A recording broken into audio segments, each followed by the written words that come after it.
Isaac était un jeune homme de 25 à 37 ans. Donc lorsqu'il voit qu'on est en train de le mener comme un enfant, donc quelque chose qu'il sait qui n'est pas correct, il pouvait se rébeller. Papa, les histoires que tu fais ici, je te vois flou.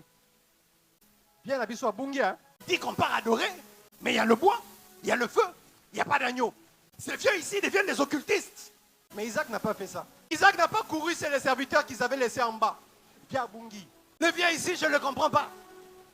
Lui aussi, il est en train de vous dire, moi, les petits, nous allons adorer, mais il n'y a pas d'agneau. Vous voyez ça normal? Ces églises-là, ces structures-là, ces vieux-là, Isaac a eu l'humilité de poser la question là où il ne comprenait pas quelque chose. Au lieu de se rébeller, de fuir, Isaac a eu l'humilité. À son âge, il savait très bien, il connaissait les fondamentaux, il connaissait la base, mais il a quand même sagement et humblement posé la question. Un des problèmes dans l'éducation spirituelle que nous avons, c'est que nous n'avons plus l'humilité parfois d'apprendre. Abraham a marché avec Dieu. Il n'avait pas encore ni Ismaël, ni Isaac. Il a appris à faire confiance au Dieu qui lui a dit, pars d'abord et puis je pourvoirai. Donc le Dieu qui pourvoit, Abraham en a l'expérience. Isaac n'en a pas l'expérience. Donc lorsque Abraham dit à Isaac, l'Éternel pourvoira, il savait exactement de quoi il parlait. Amen. Mais que Isaac ne maîtrisait pas. L'inexpérience d'Isaac pouvait l'emmener à se rebeller contre Abraham à cause des notions élémentaires que lui, Isaac, connaissait.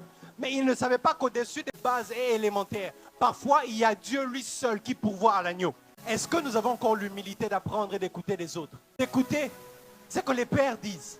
D'écouter, c'est que les autres serviteurs de Dieu disent. Ce qui nous divise aujourd'hui dans l'Église, ce n'est pas d'abord la divergence d'opinion, mais c'est l'orgueil d'apprendre et d'entendre ce que l'autre a reçu que nous, on n'a pas.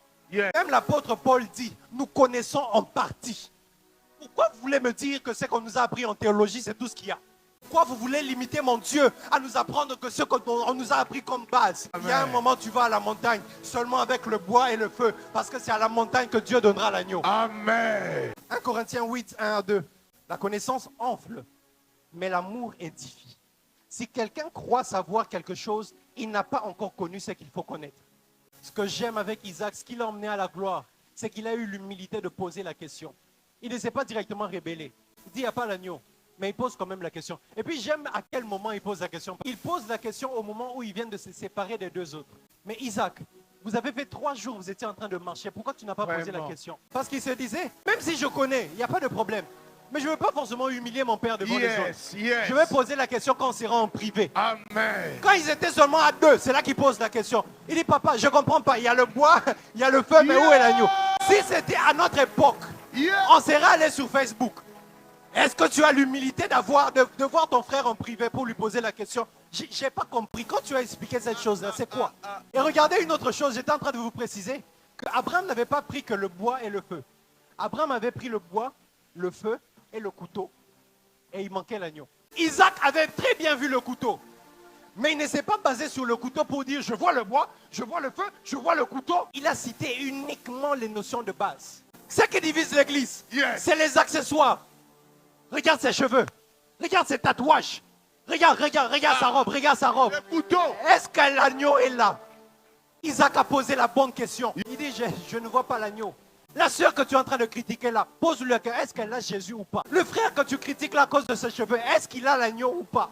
L'église que tu critiques là parce qu'il s'habille comme ça, bon chic, bon genre, est-ce qu'il y a l'agneau ou pas? Frère, peu importe la forme de ton couteau, si ça coupe, c'est bon.